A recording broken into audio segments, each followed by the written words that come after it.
So on my way here, I was telling myself the stories I'm about to tell you, and then I was crying, so I'm not going to tell them.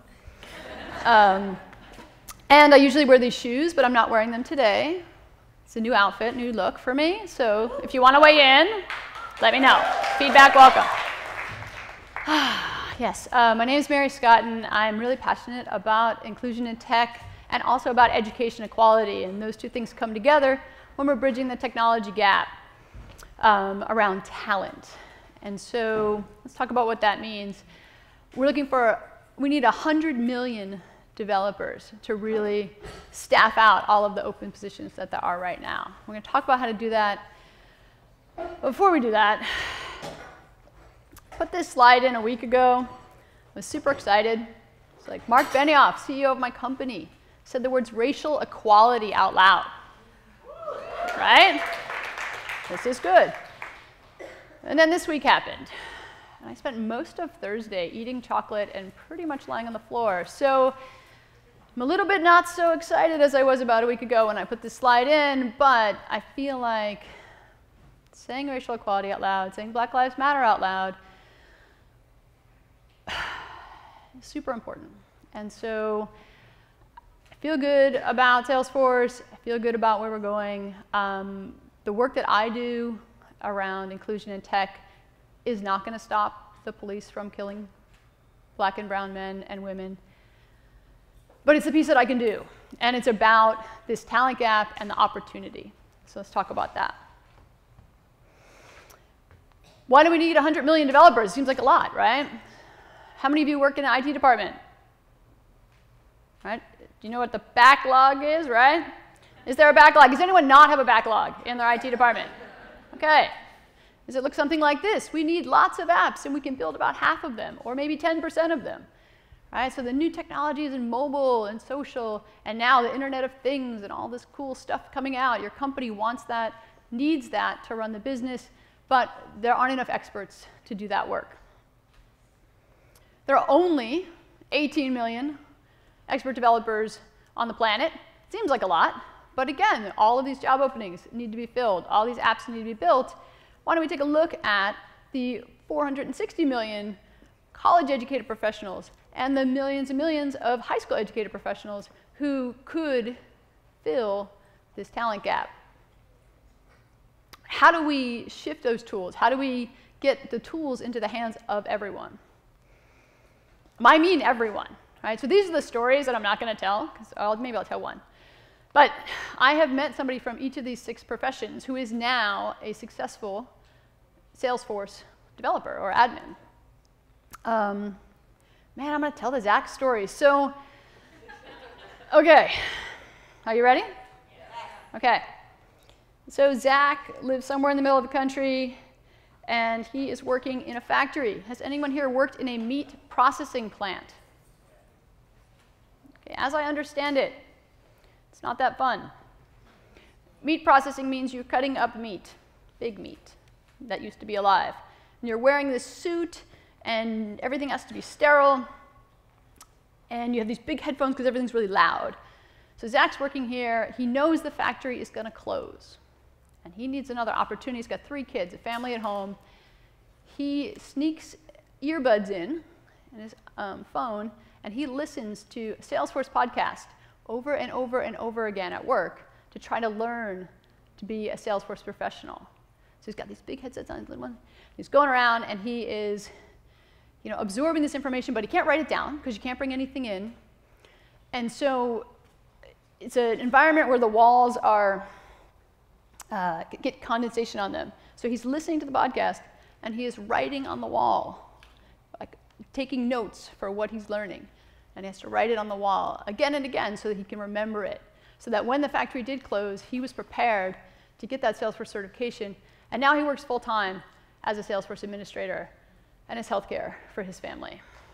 That's the Zach story.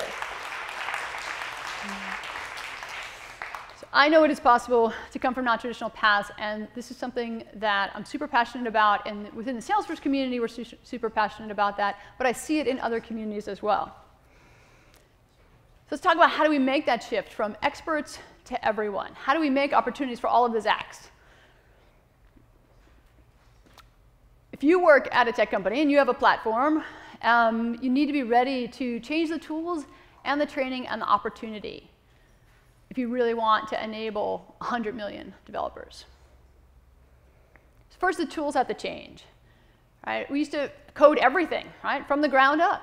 And now, everything's modularized. If you're going to build something and you start to build it from scratch, you're doing it wrong. Right? Somebody else has written a library, or there's an infrastructure platform you can use. Right? Someone's sharing open source code on GitHub. So that's where we are today. We also, in the future, some of these tools are here today, but what I see in the future is that we don't need to code as much. And that, again, opens the opportunity up. And not everyone needs to be a programmer in order to build business apps. And that's where declarative tools come in. And these tools are people first, which means they're asking, in human terms, hey, what are you trying to do? What are the business rules that you need to enforce? What are the business processes you need to automate? And you're pointing and clicking and dragging and dropping in these visual designers to tell the system what you want. Have a little bit of like, what if it was the future, and we really just told the system what we want? Hey, Alexis, I would really like to know that when these leads come in, if you think they're going to be, really going to convert and get some high turnout, could you route them over here? What if we just told the system that? In words, but that's the future. We're not going to talk about that just yet. But the tools need to change, and the training needs to change. This is really key. We cannot require a computer science degree from everyone. Who here has a computer science degree? Well done. I'm not trying to take that away. All right? And it's super important, and people with computer science degrees are the ones that make the platforms so that the rest of us don't have to have computer science degrees. Code schools have come up and can now train programmers in 8 or 10 or 12 weeks. It's made an amazing opportunity, created a lot more developers. And then what I see tomorrow is in order to scale to this 100 million developers that we need more online learning. And this is already happening. Who's taken an online course on one of these platforms? Right? So my son is learning how to do animation thanks to Pixar on Khan Academy. So fun. Really hard. He's 9. OK. And so, but people are putting their content out there, and they're making it free. This is really the future. And at Salesforce, we have a training platform called Trailhead. And we love Trailhead, right? All right. You get a hoodie, right? So the thing about Trailhead that's different is that it's fun and engaging. And we have gamified the learning. I thought that would not work. I said, no, points and badges, I don't need that. Got my first badge. I was like, look, I have a badge. It's great. So it's super motivating. We have people in the community who have 100 badges, and new badges will come out. They want to get them. And it's engaging, but also it's serious. Right? The badges can show you have this practical knowledge. You did this work. And that is really helpful when you're looking at potential employers. So since we launched last year, we have 1 million badges from our trailblazers, like Jess Lopez, who lives in New York. And she has a BA in visual arts, which most programmers need. And she taught herself to code, and she taught herself Salesforce, and she is now the director of IT or director of technology at New York Cares. Again, non-traditional path. It's available, it's out there, and Trailhead and online training can scale out to really hit that 100 million. Finally, the opportunities have to change. Right? In the past, we had this, kind of when I started, we had to wear suits, and we wrote in COBOL, cool stuff like that. And people looked like this, but actually, before that, people looked a little more like Edie Windsor, right? That's right. Originally, women were programming. So today, we have this kind of hipster feel. Nothing wrong with that. But I want to see a future where programmers, app developers, look like this room, right? And everyone is participating in this amazing economy opportunity. And that is also already happening. We work in California State University, Monterey Bay, has this amazing CS in 3 program where they take students who are the first in their family to go to college. And in that area, those students' parents are picking our food, right? So think about that jump. These kids are going to come out with computer science degrees, but if we just drop them into any old program, they're going to fall out because this group has identified what those risk areas are. So it's 30 students. They all live together. They all go to the same classes. They have a huge support system that doesn't require that their parents went to college and know how to get them through this process. And those kids are coming out successfully. And they do have computer science degrees, and again, it's still a good thing to do. But opportunities need to be out there, whether it's in college or whether it's workforce development programs like Year Up or JVS.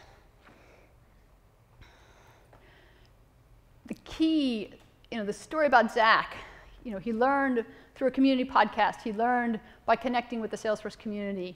And to make tomorrow's opportunities for everyone, you have to have that strong community. How many people have been to a Girl Develop It class? Right. And what they're doing there isn't just teaching, they're creating community. I taught a class up in Boston, and a woman going around, why are you here, why are you here? A woman was like, hi, I moved to Boston 3 days ago. I came here to meet people who are interested in the same stuff I'm interested in. And so it's creating community. I love Code Newbie. Started as a Twitter chat. Is now this active online community. How many folks listen to the Code Newbie podcast? Shout out to Saran. Best podcast ever. If you have not listened to it, even if you're not a Code Newbie, listen to it. And Trailhead for All is a Salesforce program that we did not start. Right? Our community started. They said, wow, Trailhead's really neat, and it's free. So why don't I take it back in my community to an underserved area and train people on the Salesforce platform? And this is happening again, just because the community is strong and the community wants to give back. So that's it. If you are ready to join this movement and ready to change the tools, the training, and the opportunities, then we can enable 100 million developers, and I look forward to that future. Thank you.